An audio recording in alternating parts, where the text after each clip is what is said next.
Mr. Lin challenges the laws of equilibrium every day. Do you have the goods? Yes. Do you have enough? Buy my traps. They're very good.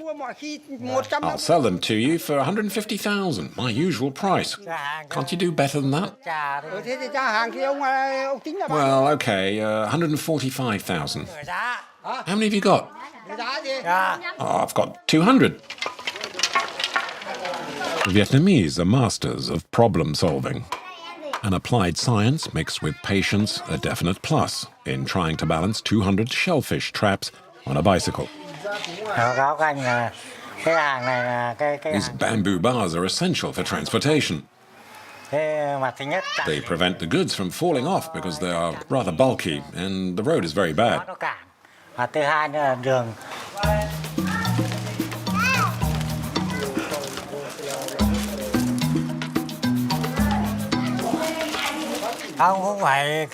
There's no specific technique, but the small traps go below, and the big ones go on top. Come on, we must put all these traps on the bike. And pack them tightly. Mr. Lin takes his time. Mrs. Nguyen would prefer it if he frees up the place quickly. I told you to pack them properly. Otherwise they'll go black if it rains. They'll be useless afterwards. But there are 200 of them. I can't tie them all. Oh, I'm telling you, you can. Bring me 20 traps. 20 more traps.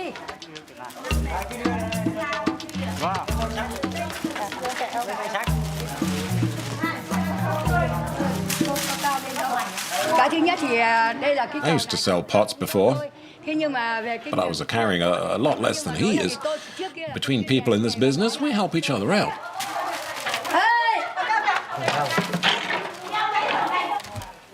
Won't it touch the wheel?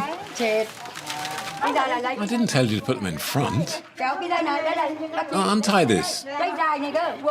We'll put it on top. The bike now resembles a giant porcupine.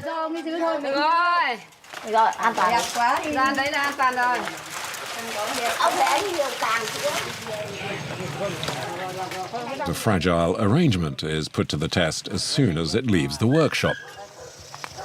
Can you help me, please?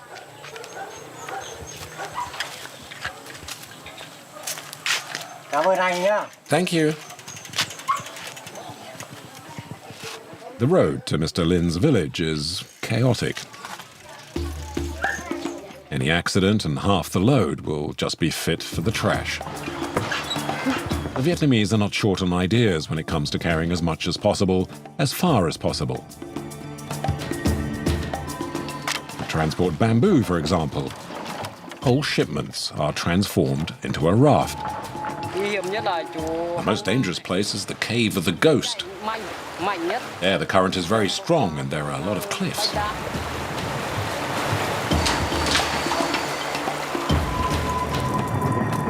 But when one is poor and there is no river nearby, transporting bamboo is a real challenge.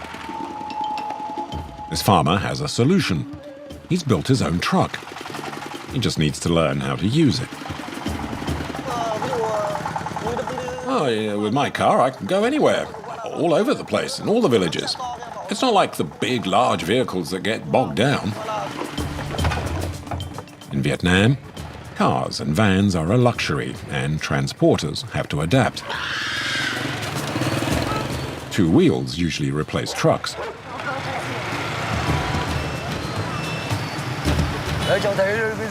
Well, during the rush hours, there's traffic jams everywhere. Everybody runs over everyone else. Rice, soy and fish are the staple diet in Asia and in neighboring Laos.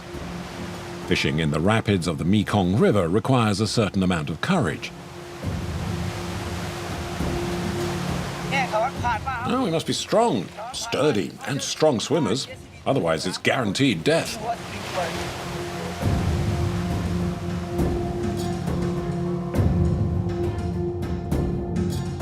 Ingenuity is a key word in Vietnam.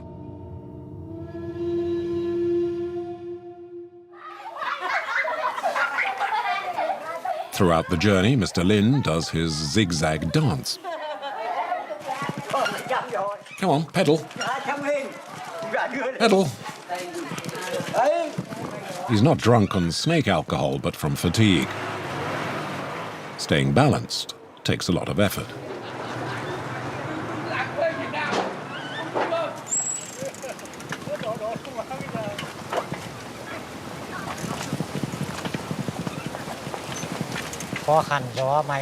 What I'm carrying is very cumbersome. And plus, there's quite a lot of wind today.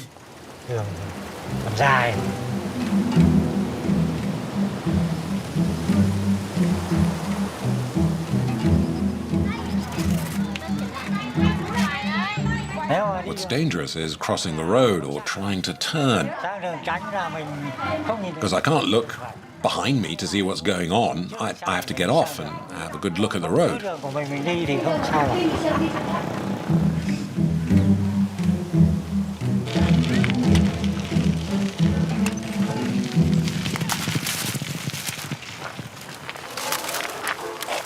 He's been pedaling, somehow, for 5 hours. 3 hours longer than usual. He has no choice but to cut along the river. I'll take a small path. It's a shortcut to the village. The trouble is, though, that it's difficult to get through.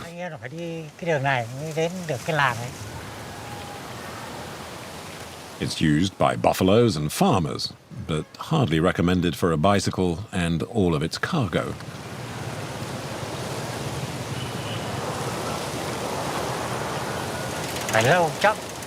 The problem with this shortcut is that it takes longer, so I will be late. Especially when the god Kahoma, a cousin of the god Ehole, gets involved.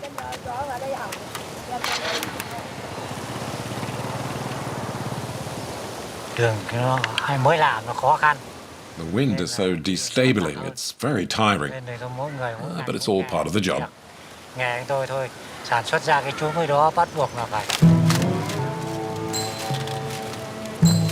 After years of war and embargoes that have handicapped its economy, communist Vietnam is opening up to the world. Its industry and agriculture is developing at great speed, notably tourism. But this new economy has led to some traditional trades disappearing. There is less and less demand. People don't use these traditional tools much anymore.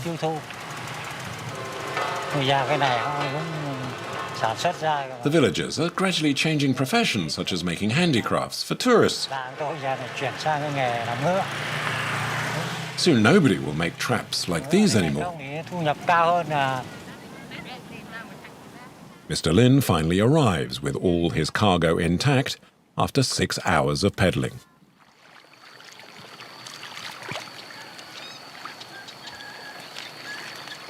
The Vietnamese live to the rhythm of two plants, rice, to eat, and bamboo, with its many uses.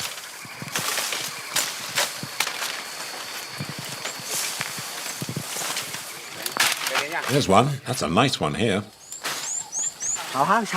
Go ahead, cut it. Now this bamboo is beginning to droop. It's old. You cut it at the root.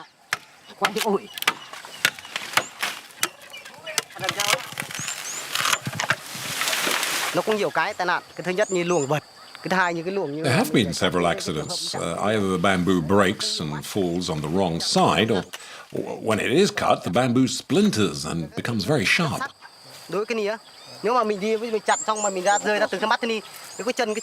be careful not to walk on it because it's as sharp as a razor blade.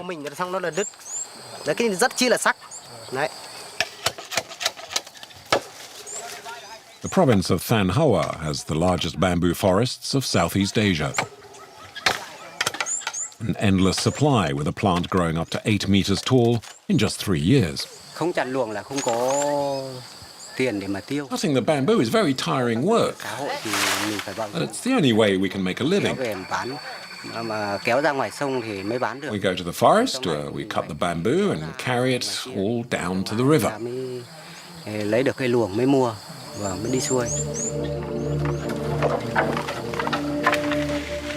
In fact, the bamboo is carried for over a kilometre.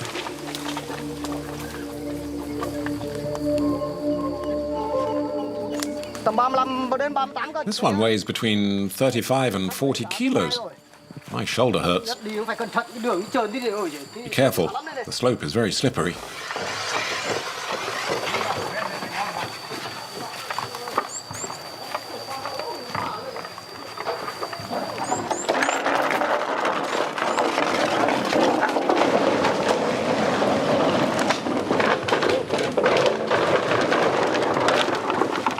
The workers make about €1 a day cutting and transporting the bamboo.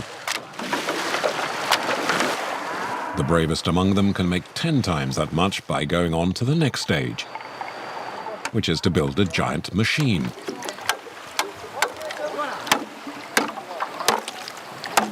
A raft can be made from 500 to 600 bamboo rods. We have to go on the river because there is no other way.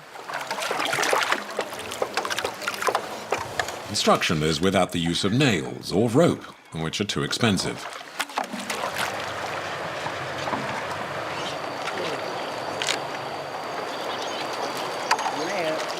Yeah, it's not strong enough. It needs another layer.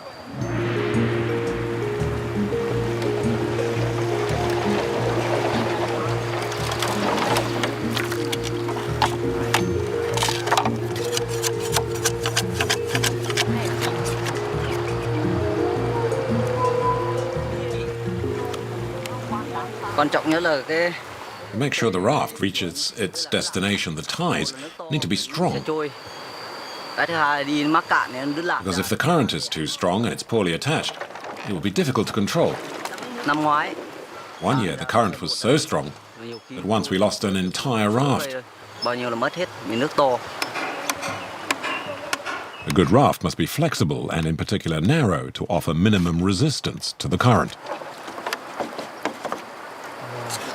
No, it's too long. This giant measures nearly 50 meters.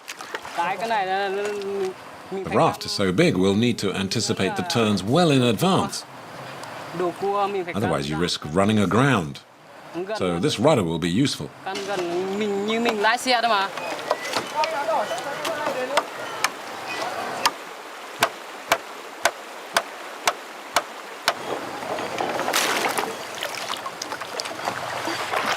The raft is hardly maneuverable. It's like a half-drunk vessel steered by captains in a fog of local tobacco smoke.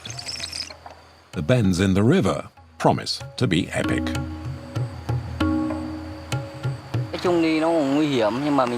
Well, admittedly, it is a dangerous journey. In general, from the time we depart to when we finish, we're scared the whole time.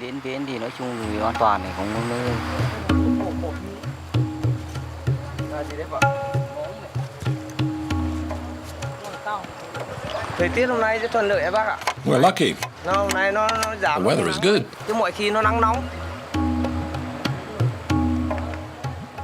30 kilometers lie ahead, and 5 hours are being tossed about at the whim of waves and currents.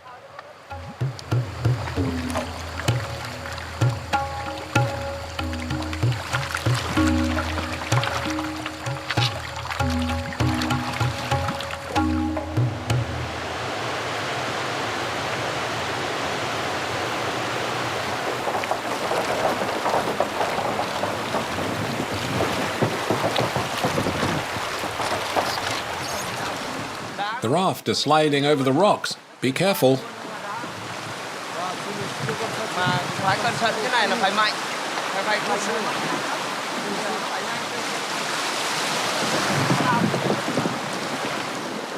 The ties that hold the bamboo are slowly loosened every time the raft hits some rocks.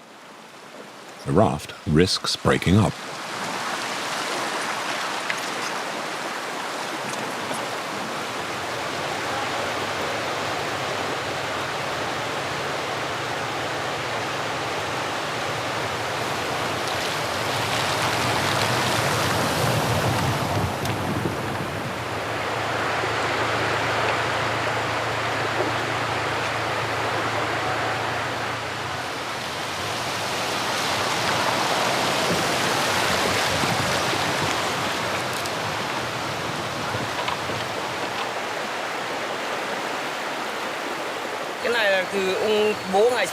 My father taught me to navigate the river. As soon as I learned to swim, I went with my father and my uncles. They taught me everything. There's no school for that. Sometimes I carry up to 800 pieces of bamboo. The capricious Luong River prepares to catch out the crew. A cave ghost passage guarantees a few cold sweats.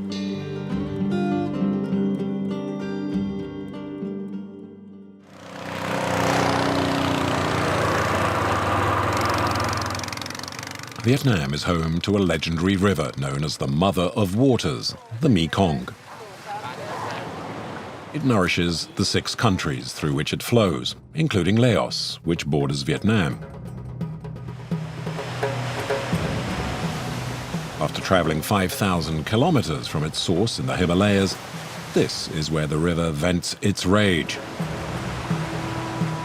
It crafted the renowned Kone Falls, whose speed and volume is one of the greatest on the planet. Yet Lao fishermen jump into the water without fear. May the evil spirit leave and the good one remain. Help him every step he takes. Guide him on his path. Sam Nyang, aged 52, says it's no coincidence he's never had an accident in 40 years.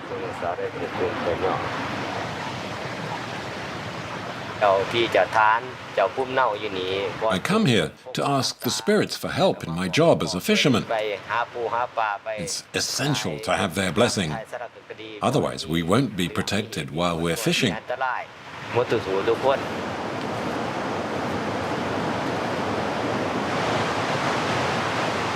The falls stretch over nearly 10 kilometers. The Laotians call this region Si Phan Dong, the 4,000 islands. The falls are dotted with land among the countless waterways of the Mekong. One of them is the hunting ground of Sam Nyang. Getting there takes good balance and steady nerves.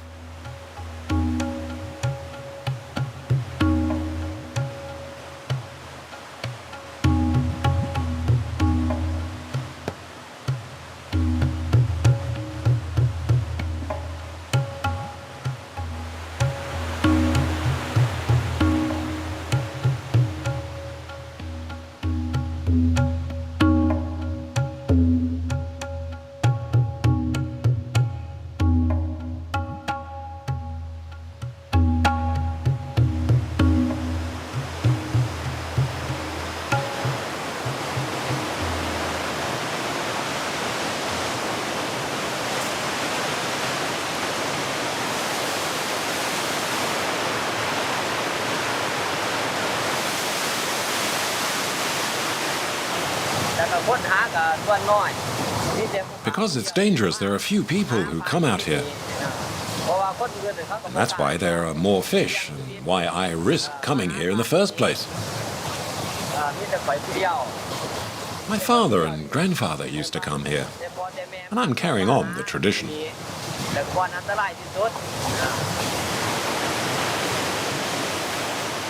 Fish breed upstream. When they go down the river, they are trapped in the whirlpools, which stun them. This fish is called patchcock. Sometimes they're even bigger. This one is about 5 kilos.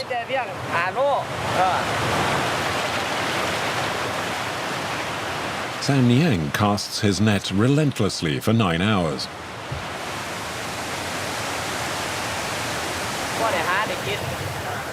There are days when I can catch a dozen fish. But not today, there is too much current. It is not a good day.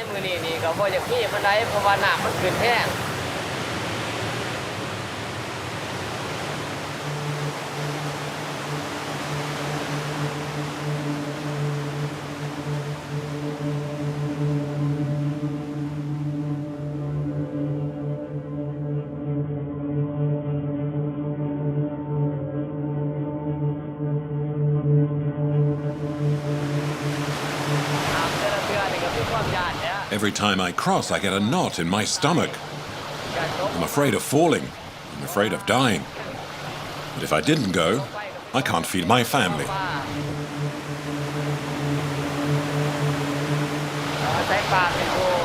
Everything depends on this rope.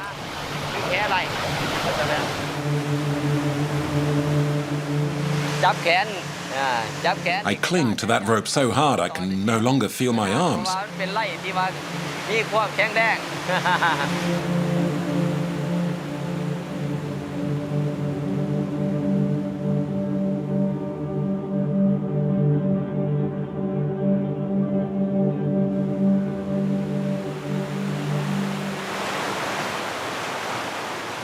Several families share the dangers of the rapids.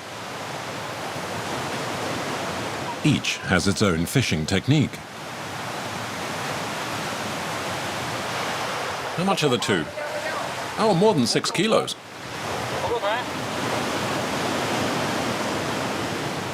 Noi and his colleagues catch up to 100 kilos per day using a remarkable method.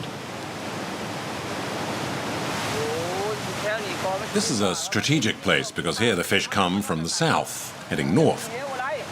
They get here and are blocked by the falls.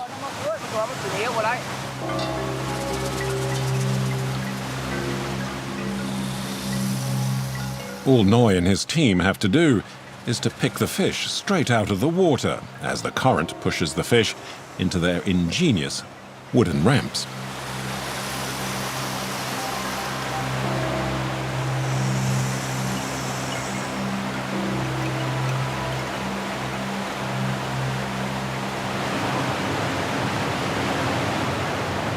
The Mekong is home to 200 different species of fish.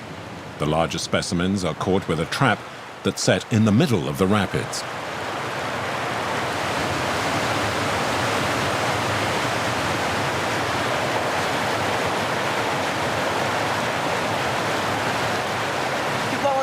This job is very hard. You need to be in very good shape. You have to be strong, sturdy, and a strong swimmer.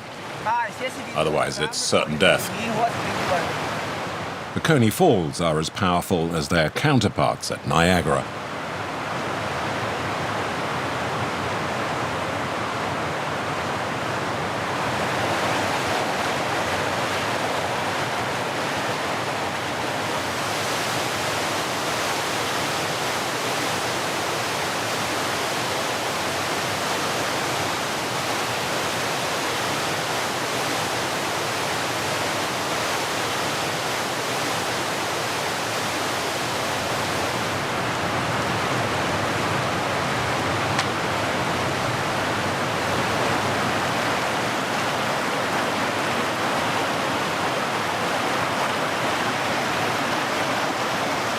We'll put it over here.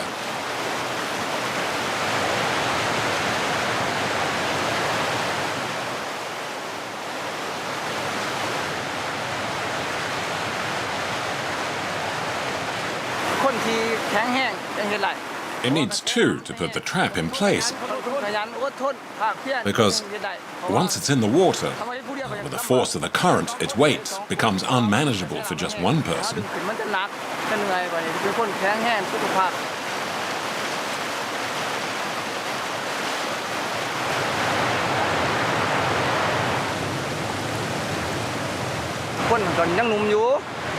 Recently there was an accident.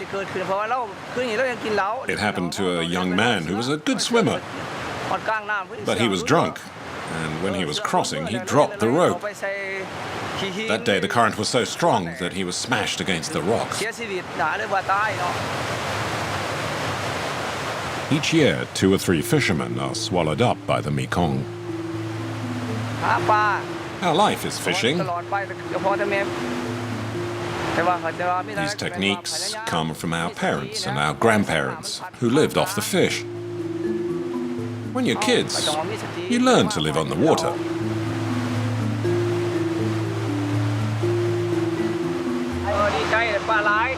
Today I've got at least 20 kilos of fish. It's a good catch. It's days like this that motivate me and makes me want to come back.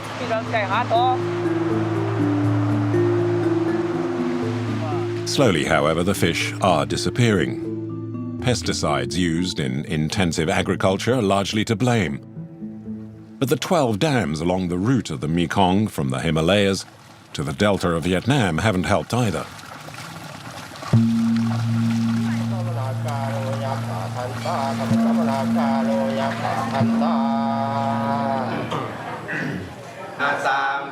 Laos is mainly Buddhist.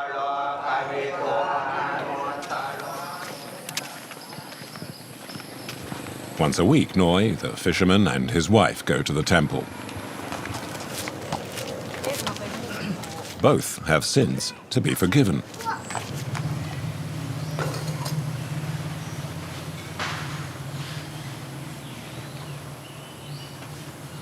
มาเรื่อยๆอยู่มาเรื่อยๆนะมา In our religion, it is normally forbidden to kill any living being. หากินขาขายไล่ลองนี่แหละขาสัตว์ชีวิต But fishing is my profession. I kill fish in order to live. ขอพรน้ำเพิ่นให้ And that's why I come ช่วย here. การทำมาหากินก็สะดวกสบาย The monks are helping us ease our แต่ karma. ว่าเฮาขายส่ง We make offerings, and we ask for forgiveness for the animals พ่อแม่ทูต that I've killed. ล่วงลับไปแล้ว แต่มันเป็นอาชีพเพิ่นบ่หาก็บ่ได้ Well, my husband can do no other work. เพิ่นบ่หาก็บ่มีแนวเฮ็ด Our survival depends on fishing. ป่าเนาะมีแต่ว่าย่อเอามือซอย So I pray for him, สิ่งศักดิ์สิทธิ์ so that nothing happens to him.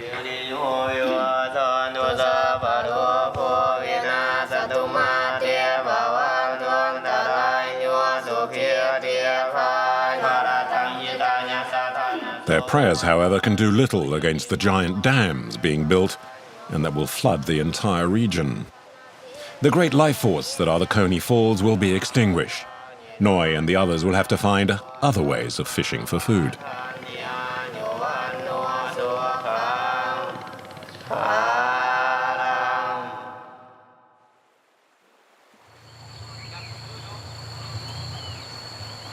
In Vietnam, on the Luong River, the bamboo raft is in smoother waters. The men take advantage of the calm to reinforce it. After all it's been through, we'll make it nice again so that it will be presentable for the delivery.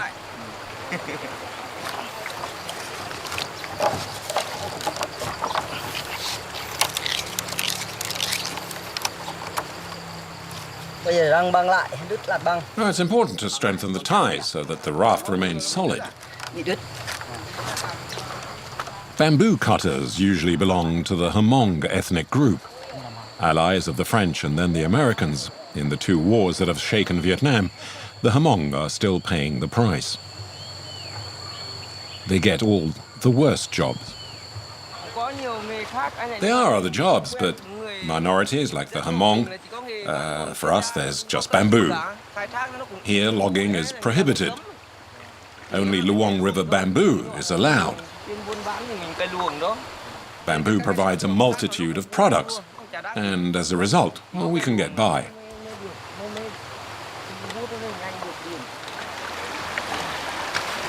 As the waters become more agitated, the raft soon begins its mad rush.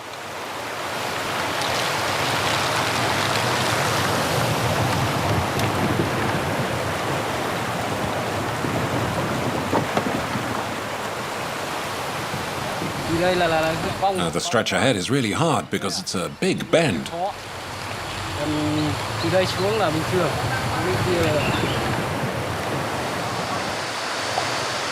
Turning a raft almost 50 meters long is not easy.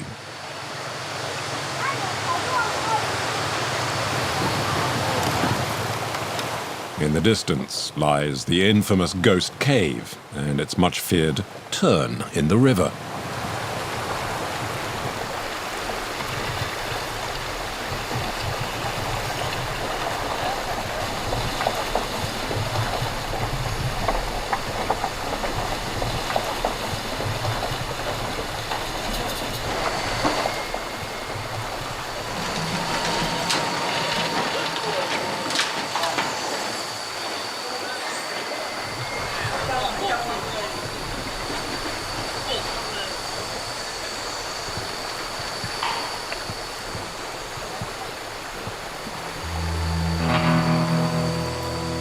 This time, the ghost was lenient. On the last visit, the raft was wrecked against the walls. Push, go on. And his bamboo cargo scattered into the river.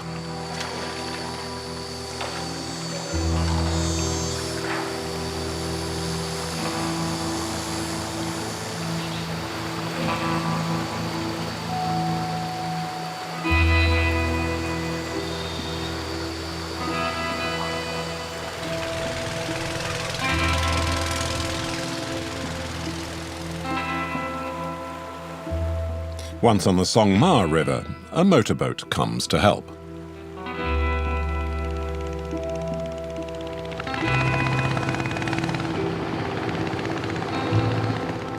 The riverbank marks the end of the trip. All the rafts are about 3,000 bamboos. This is what we must get delivered to the boss. They're wholesalers. They buy our bamboo and sell it on to the factories.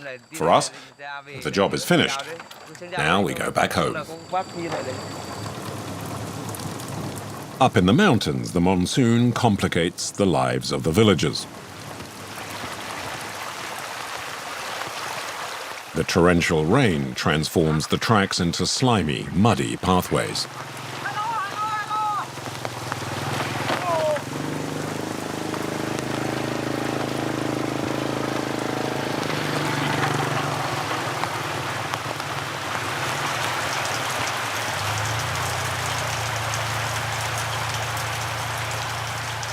For nearly 3 months, transport is paralyzed. Delivery of the mountain bamboo cannot be guaranteed.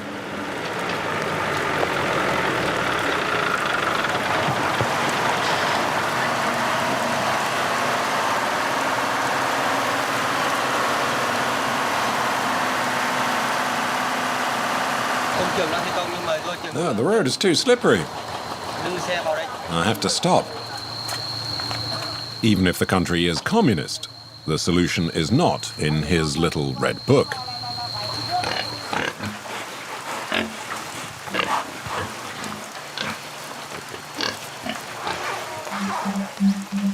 Van Lee is a winner, a great helmsman. But he doesn't guide the people.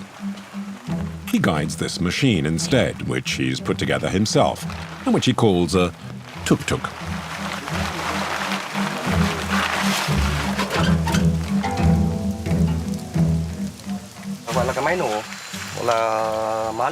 It's a Chinese generator, 2.4 kilowatts. It works on diesel. This is the accelerator that I designed and manufactured myself. And the tires that I have ordered specially can handle the muddy roads. In fact, all you see is locally designed and homemade.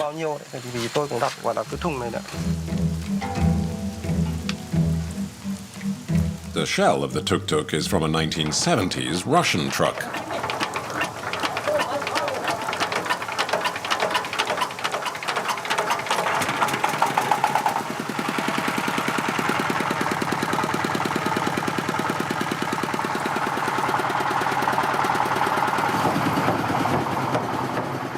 Up in the mountains, Van Lee and his assistant leave, loaded with a cargo of bamboo.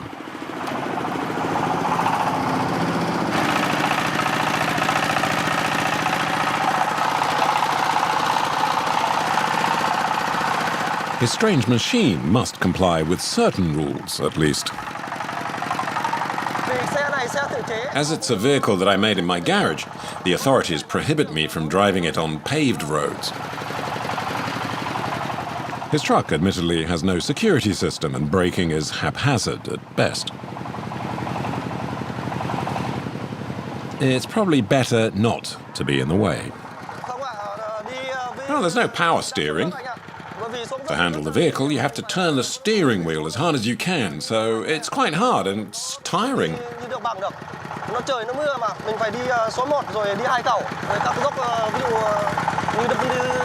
With my car, I can go everywhere, in all the villages, on the small roads and even across the streams. It's not as big as trucks, they'll get bogged down. Mine goes everywhere.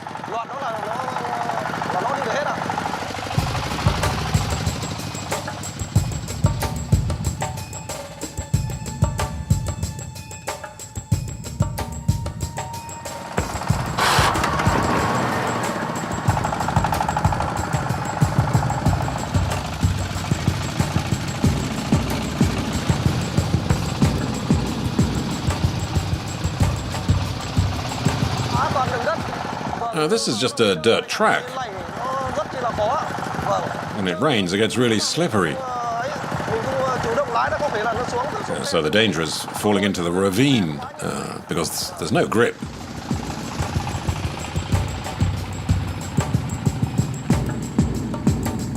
According to Van Lee, his truck can go anywhere. Well, almost.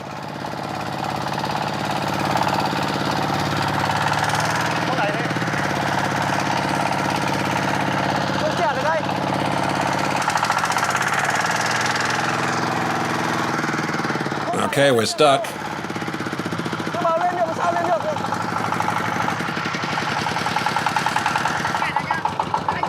I'll unblock the rear wheel. People don't want money to help. It's so hard what happens to us. They see us and they just volunteer.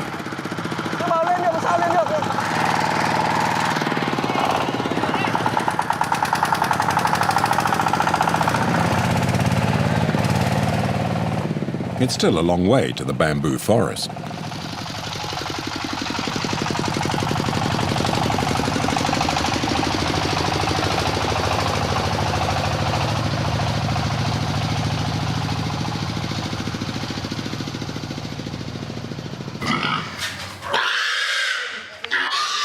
Complaining won't do any good, and the pig just needs to learn to take his troubles patiently.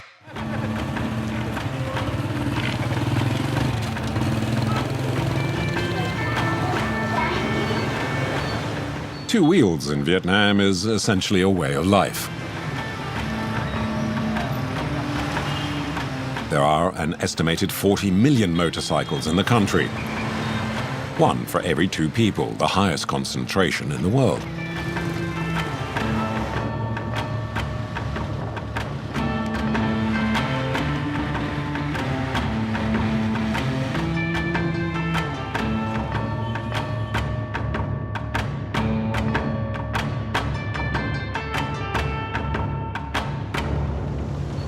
Tang is a motorcycle taxi driver in Hanoi, the capital.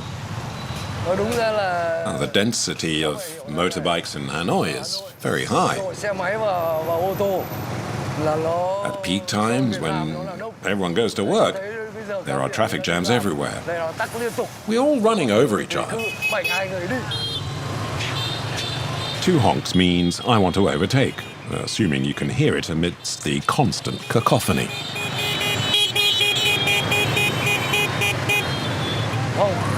When it's crowded like this, you need to use the horn. It annoys the people, but if you don't, nobody will let you pass.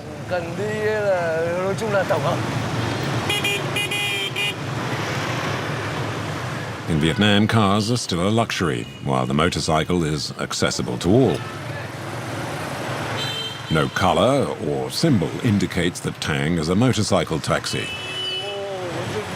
The only clue is that he remains close to his motorcycle. I'll stay here to wait for a customer.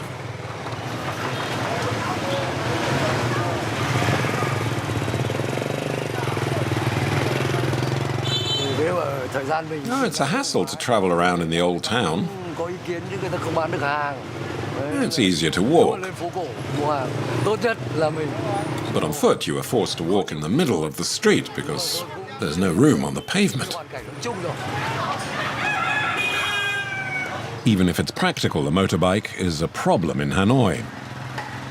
There's barely enough room, and their old, small engines are heavy polluters. But for just €1 a trip, it's a popular means to transport all kinds of goods.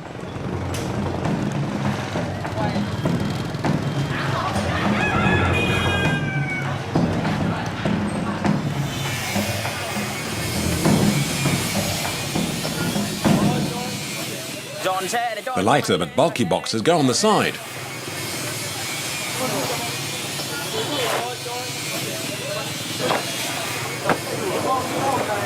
Oh, we can get about 50 kilos on board.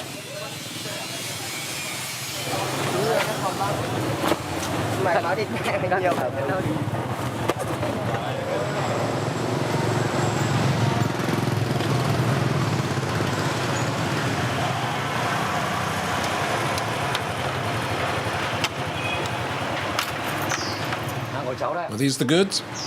And I'm taking them where? Near the train station.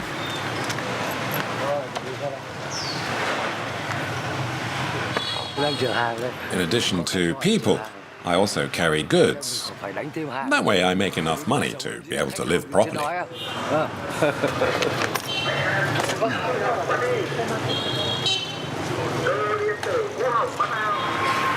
If it's not too large, I can carry up to 200 kilos.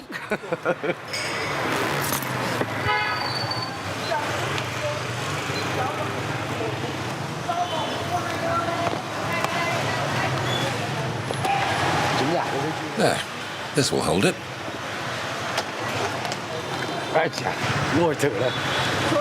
Be careful, the luggage is very fragile. Okay. No, don't worry. Can you call me when you get there? The young woman has reason to be concerned. Motorcycles cause up to 3/4 of all accidents, and an average of almost 30 people a day are killed on the roads in Vietnam.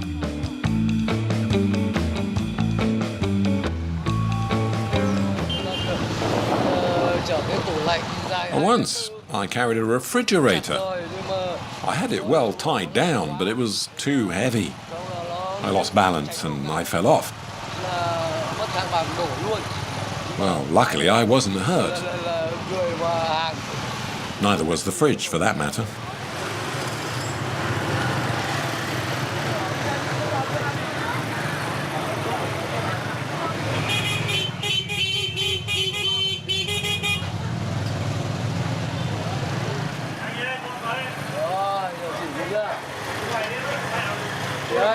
I'm leaving this for Mrs. Hoa. Well, fortunately, the addressee was there. Otherwise, I would have had to wait.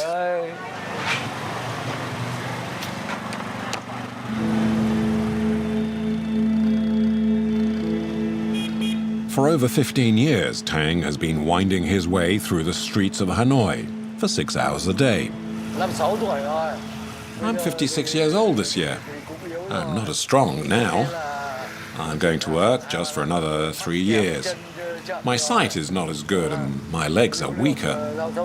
I'll carry on until my children finish their studies, and then I'll stop.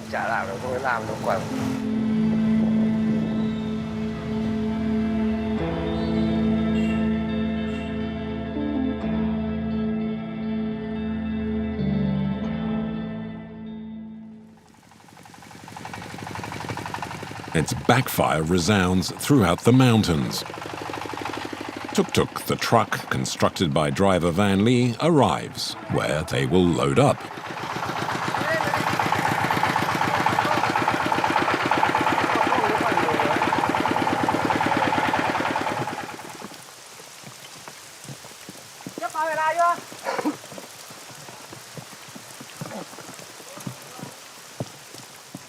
The drizzle that's been falling since they started out has now turned into a heavy downpour.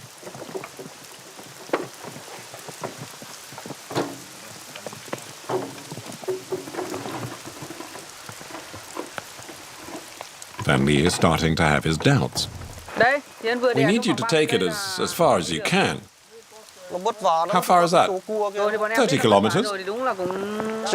Well, if the road was dry... Well, if the road was dry, you could do 100 kilometers. So, go ahead, please. What if I get bogged down with all of this? Don't worry, we'll help you. If the road is too steep, we'll have to unload everything.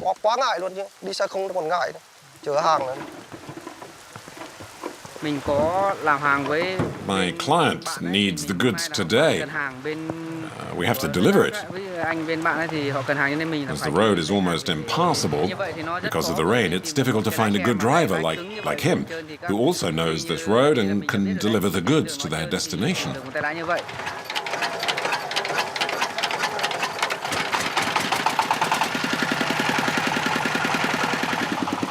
Finally, they hit the road. Van Lee negotiated for twice the price.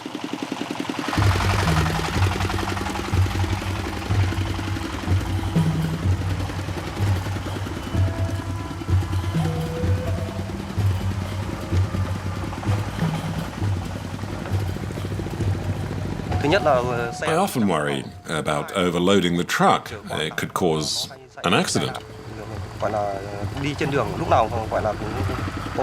Especially when there's a hill to climb. The truck begins to slip and slide about. If the driver can jump out, fine.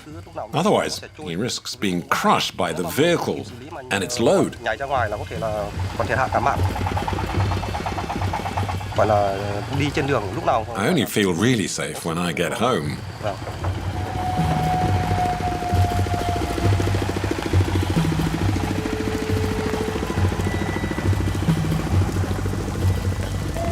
The journey is being made at about the same speed as an ox cart.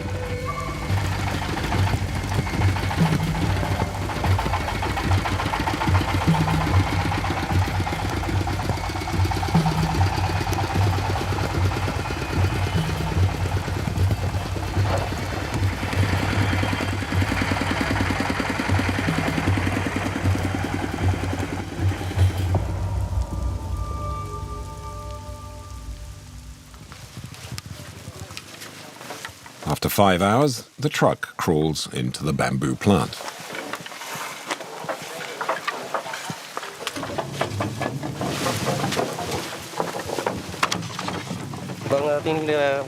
We're finally arrived. The road was terrible. I really thought the car was going to give up the ghost.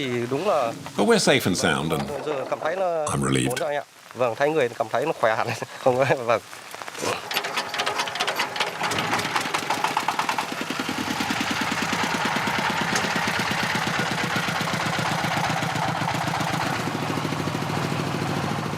In the near future, dirt tracks will be a thing of the past in Vietnam, one of the last communist countries to open up to the world.